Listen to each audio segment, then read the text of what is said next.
Super Rugby Friday games. Who had all three away teams getting wins? Yeah, not me. Interesting results. Not good if you went with some of the favourites for Super Brew, but hey, as my wife said last night, actually, while the Sunwolves had a significant lead over the Hurricanes, what the hell is up with Super Rugby this year? She also plays a prediction game, not Super Brew, but one over here in New Zealand. So, yeah, it is proving rather difficult. If you pick these three, congratulations, because I certainly did not. The first one, the Chiefs have gone down 17 points to 23 to the Lions. Very much a game of two halves, and not the only game that went that way. The Lions got things started with a try. Well, it was penalties actually. First two penalties made it 6-0. Sadi got his try from the back of a maul. TMO had a look, dropped my pen.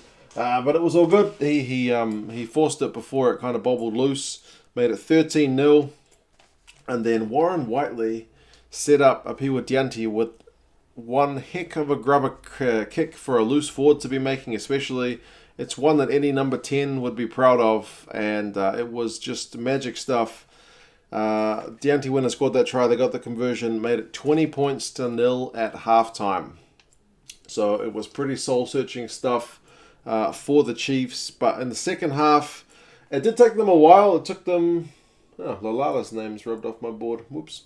It did take them a while to get back into it. It was not until after the hour mark that Wainui got his try from Stevenson and Weber's break. They didn't convert it. It was 20 points to 5. Lalala from a Wainui break made it 10 points to 20 because Marty McKenzie missed that conversion as well. Both of them just pushed out to the right. Manu got his try 5 minutes before time through really quick hands, made it 17 points to 20. Yankees got a drop goal right towards the finish when they probably could have taken the penalty to kill off the game, but it was still enough. 23 points to 17. Like I said, game of two halves, 20-0 to the Lions in the first half, and then 17-3 to the Chiefs in the second half. It was interesting as well because in the post-match stuff, the New Zealand pundits were saying that the Lions just didn't let the Chiefs back into it. Well, yes, they did. They let in 17 points and some kind of quick succession tries between the 61st and the 76th minute. To let in 3 tries in that space is not something that the Lions will be happy of, despite the fact that they will be absolutely chuffed to get a good away victory. And Hamilton is becoming a favoured spot for them now. That's 2 wins in a row, although with a couple of years gap. So, yeah, they did also make late changes. It was interesting that Malcolm Marx was initially named on the bench, and he ended up starting, and I think he played pretty much the whole 80. I don't remember if Kutsia came on.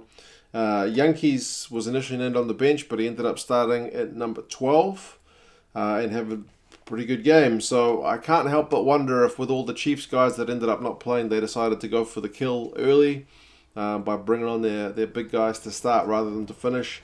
It was great to see Quokka Smith back. He seemed to be in pretty good touch. Kyle Brink had a good game as well. So it was the Lions early. They were only managing threes. The Chiefs had a few breaks, but their scrum was just getting absolutely monstered. They are struggling at loose head at the moment, and that is showing. I mentioned Whiteley with that grubber. It was phenomenal stuff. The second half comeback was there. It is probably disappointing they missed some conversions. They weren't easy kicks, but they weren't like the hardest kicks you will get. You would have thought he would have kicked at least one of the two. And Schumann at the end with a late turnover was big for the Lions as they were under pressure, so they kind of managed to stifle a bit. He did come off the bench of what the Chiefs were doing in their comeback because the crowd was right back into the game at that point. Obviously not as good a crowd as last week as the Blues game when I was there, but still fairly decent from what I could see. And nice of the Lions guys to actually make their way around the crowd at the end of the game and take photos and sign autographs for all the Lions fans, maybe some Chiefs fans as well who stuck around. But that was very good of them in terms of their fan service. Stats for this one, the Chiefs actually ended up with a lot more run meters than the Lions. but they also had to make a lot more tackles because the Lions had the lion's share, funnily enough, of the ball.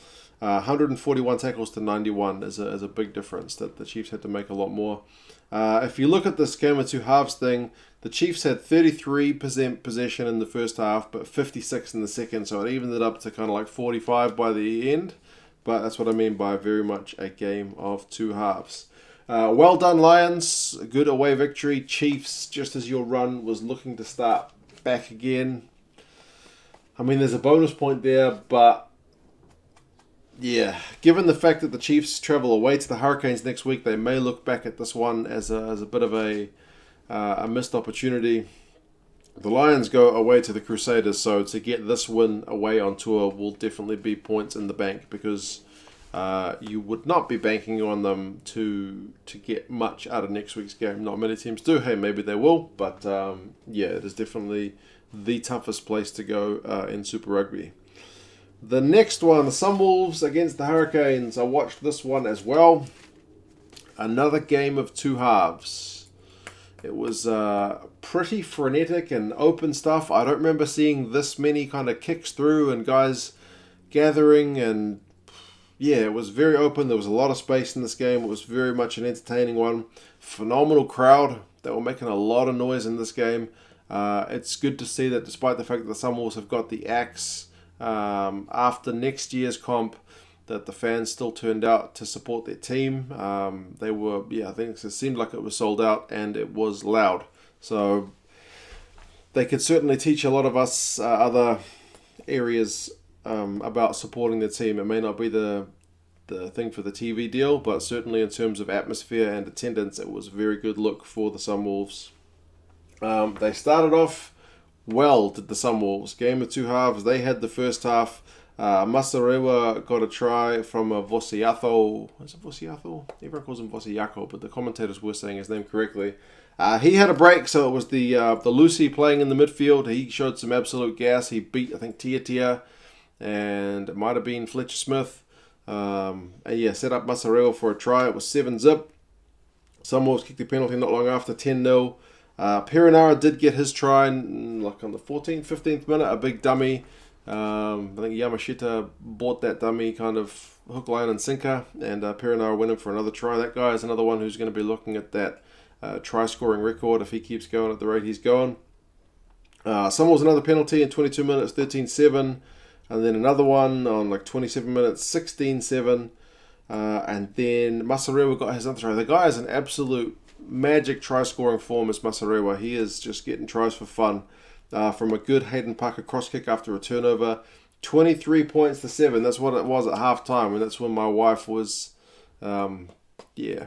confused as to the state of Super Rugby this year, as we all are, as to what's going on. But the second half, it was the Hurricanes' comeback. Lamb got his try on 49 minutes. He's he was just inside the touchline. Tia got one from a charge down on 59 minutes. He was also just in. They had to really look at his footing and where he grounded the ball. That put them within a point, 22 points to 23. And then Hussein got a try, 68 minutes from a little kick through of his own, chased it, regathered it. 29 points to 23. That's the way it finished. So there was just the one lead change in this game. It was all the Sunwolves, and then it was all the Hurricanes. I guess disappointing for the Sunwolves is that no points in the second half. If they'd even kept on scoring at half the pace, they would have been able to go and claim a victory, but it was not to be.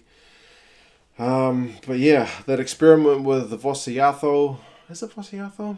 Somebody correct me on the pronunciation. That paid off early.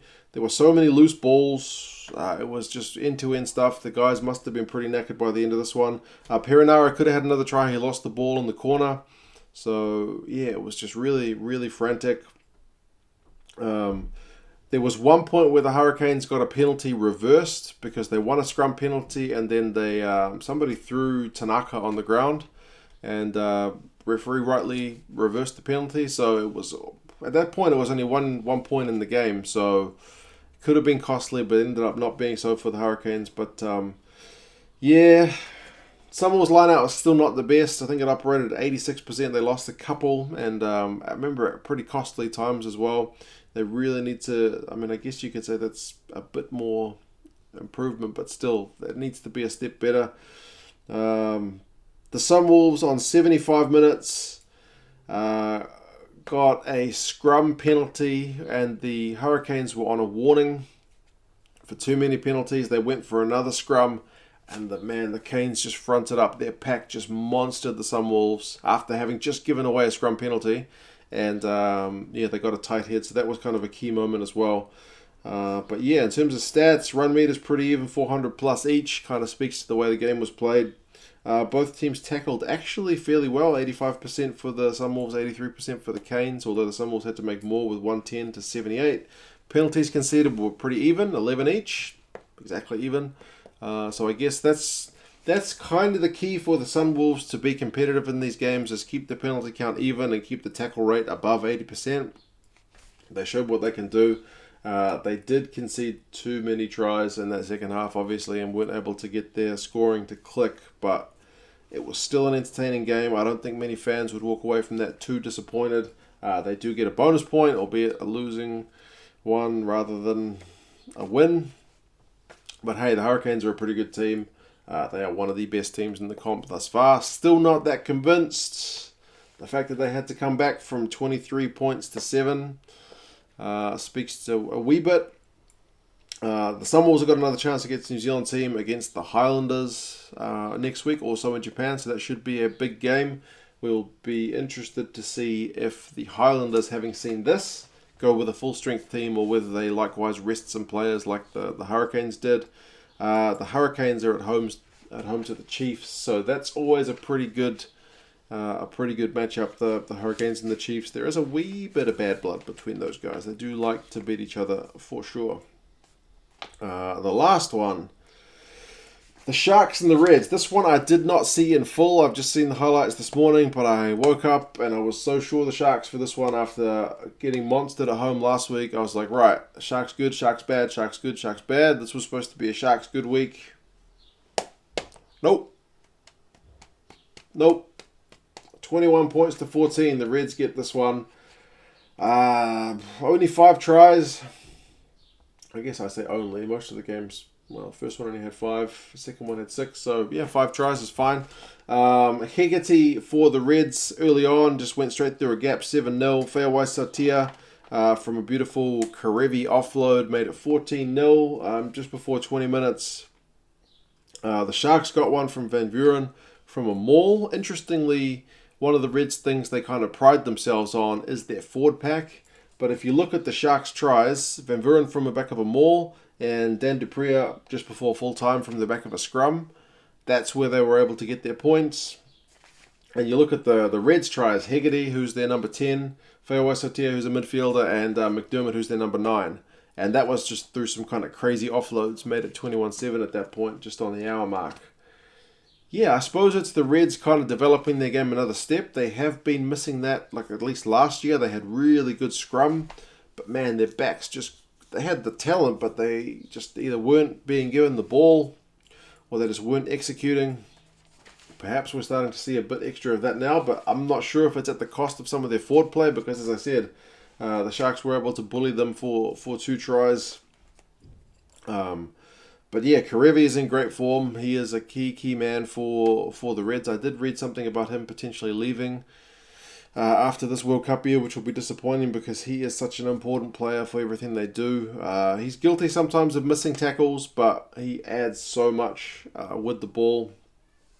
Bosch and Mvovo, they kind of blew a try for the Sharks, and then not long after, Esterhazen had a break and they managed to not score from that. There was one other time I think the Sharks managed to not score a try, so it seems like it wasn't a very good outing from the Sharks. They were also, along with what the Reds were doing, kind of the masters of their own demise in this one. The Reds, as I said, offloading like crazy was good to see.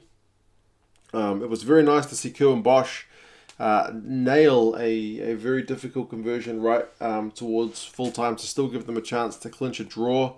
They weren't able to get it done, but that did allow them to get within 7 to get a losing bonus point, which, if you're going to take anything from that game, you do take that. So, yeah, there was a big turnover from Liam Wright at the finish. The same way Schoolman got it for the Lions, it was Liam Wright for the Reds, bringing up the goods right at the end to kill the game off for them.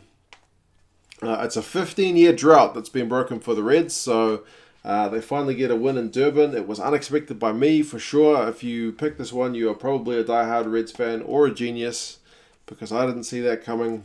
Last week, the Reds were kind of bullied around, but they managed to seemingly step up this week. The Sharks last week were poor, and they continued to be poor. If you're a Sharks fan, you must be ultimately extremely frustrated with what they're doing, because they've shown they can play really well, and then they just throw garbage at you. So if the Sharks finish in the top 8, they could cause somebody problems, but I can't see them finishing much higher than kind of 7th or 8th based on current form. I think they're in 6th or 7th at the moment. Yeah, the consistency is just not there. They did have the better of the run meters, 500 odd to the Reds 300 odd, but if you look at turnovers conceded, they had 18 to the Reds 12, so giving up too much ball. Both teams were tackling around 80%. The Sharks had more ball, but despite that, having 60-40 possession, the Sharks didn't get that many clean breaks. 6 clean breaks to the Reds 14 with 40% of the ball. That really speaks to the success the Reds were having with what ball they had. So, yeah, if there's anything else I missed from that game, having not seen it in full, do let me know. I'll be keen to get some insights there. The Sharks are away to the Waratahs next, so they've got a tour.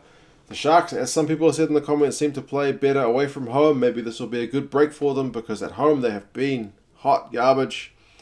I say that as a guy who kind of wants the Sharks at some point to get a Super Rugby title, because they have been so close so many times.